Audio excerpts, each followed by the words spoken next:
اور ایک بات میں آپ حضرات سے عرض کروں گا کہ لوگوں، جس طرح تبلیغی جماعت والے 2.5 گھنٹے کا وقت نکالتے ہیں، ملت کے ہر انسان کو 2.5 گھنٹے کا وقت نکالنا چاہیے، چاہے وہ 2 گھنٹہ دے سکیں، 1.5 گھنٹہ 1 گھنٹہ اجتماعیت کے لیے دیجیے۔ ہمارے مکاتب کا کیا حال ہے دیکھیے، اس میں مدارس کس حالت میں ہیں، اس کی ترقی کے لیے سوچیے۔ آپ کی مسجد کے امام کی کیا حالت ہے، ان کے گھر والوں کی کیا پوزیشن ہے، اس تنخواہ میں ان کی ضرورت پوری ہو رہی ہے یا ہمیں ان کی تنخواہوں میں اضافہ کرنا چاہیے۔ لوگ سمجھتے ہیں ہمیں امام تو ایسا اور ایسا ملے مگر تنخواہ نہیں دیتے۔ یہی نحوست ہے کہ ارریہ یا پورے بہار سے اچھے علماء فضلہ باہر جا کر دین کی خدمات انجام دے رہے ہیں، یہاں نہیں رک پاتے اس لیے کہ ان کی ضرورت پوری نہیں ہوتی ہے۔ اس لیے آپ حضرات دل کھول کر علماء، ائمہ، مدارس کے اساتذہ کی تنخواہوں میں اضافہ کیجیے اور ائمہ اور مؤذنین کی تنخواہوں میں اضافہ کیجیے، تاکہ اچھے ائمہ مل سکیں، اچھے مؤذنین مل سکیں،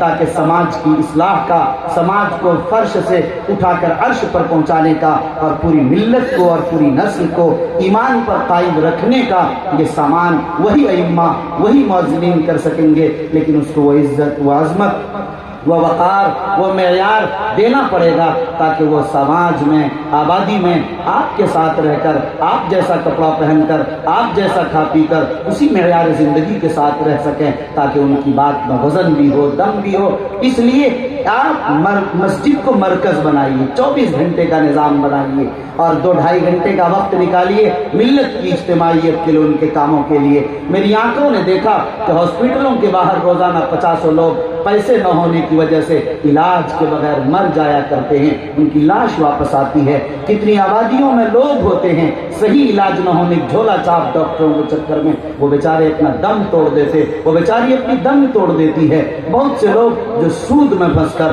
بہت سے لوگ جو ہماری عورتیں لون لے کر اس انداز سے جو ان کو دیا جاتا کاروبار کے نام پر کیا کیا مسائل پیدا ہوتے ہیں۔ ان سب سماج سدھار اور اصلاح کے لیے اور اپنے آئندہ نسل کی حفاظت کے لیے ہمیں ہر فرد کو یہ عہد کرنا ہے کہ ہمیں اپنا وقت ملت کے لیے نکالنا ہے۔ اس 2.5 گھنٹے میں پورے سماج کو ہمیں دیکھنا ہے۔ اگر ہم نے اپنے لیے یہ طے کر لیا مدارس و مساجد کی اہمیت، علماء، ائمہ، مؤذنین کی عظمت، مدرسین کی آپ نے ضرورت کو پوری کرنے کے لیے سوچ لیا، یقین مانیے جب مدارس سربلند ہوں گے، مساجد باعظمت ہوگی، اور جب ہمارے علماء ائمہ اپنی ضروریات پوری کر رہے ہوں گے، خوش و خرم ہوں گے، تو دیکھیے کہ پورا سماج کہاں سے کہاں چلا جائے۔ ایسی تبدیلی اور ایسا انقلاب برپا ہوگا جسے آپ برپا کرنا چاہتے ہیں اور نہیں ہو پا رہا ہے۔ مجھے معاف کیجئے اور یہ بھی کہہ لینے دیجئے اگر آپ ناراض نہ ہوں، یہ علماء ائمہ جب انقلاب برپا کرنا چاہتے ہیں،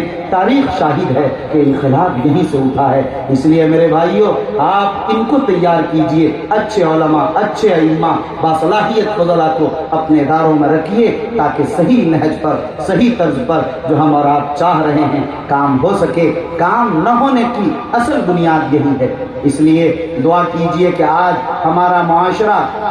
جن برائیوں سے دو چار ہے اس سے پاک ہو کر ہمارا معاشرہ مدینہ منورہ جیسا معاشرہ بنے، اور آج جو مدارس مساجد پر جو حالات آئے ہیں، جو طوفان ہیں، ان سب کے لیے جو کوششیں چل رہی ہیں اس کے لیے بھی دعا کیجئے۔ مدارس بورڈ کے مدارس خطرات کے دہانے پر ہیں، ابھی 609 کوٹی کے مدارس کو اور دیگر مدارس کی سیلریاں روک دی، تنخواہیں روک دی ہیں۔ ظاہر ہے ان کے گھروں میں کیا صورتحال ہوگی، کتنے بچوں کی تعلیم کا نظام خراب ہو گیا، وہ اسی طرح جاہل رہ جائیں گے۔ میں نے کہا تھا اور حکومت سے یہ اپیل کی تھی، الحمدللہ اس کے اثرات دکھ رہے ہیں۔ میں نے کہا تھا کہ حکومت اس پر خصوصیت کے ساتھ توجہ دے، کہیں آسام کے مدارس کی طرح اس پر نظر تو نہیں لگانا چاہتے۔ انہیں چاہیے کہ یہ آسام نہیں، یہ بہار ہے، یہ بہار کی عوام ہے، یہ ظاہر ہے اسے برداشت نہیں کر سکتی ہے۔ حکومتیں آتی جاتی ہیں، کہیں یہی نظام ملک کے نقشے کو تبدیل کرنے کا سامان نہ ہو جائے۔ اس لیے میں کہوں گا کہ مدارس اسلامیہ کو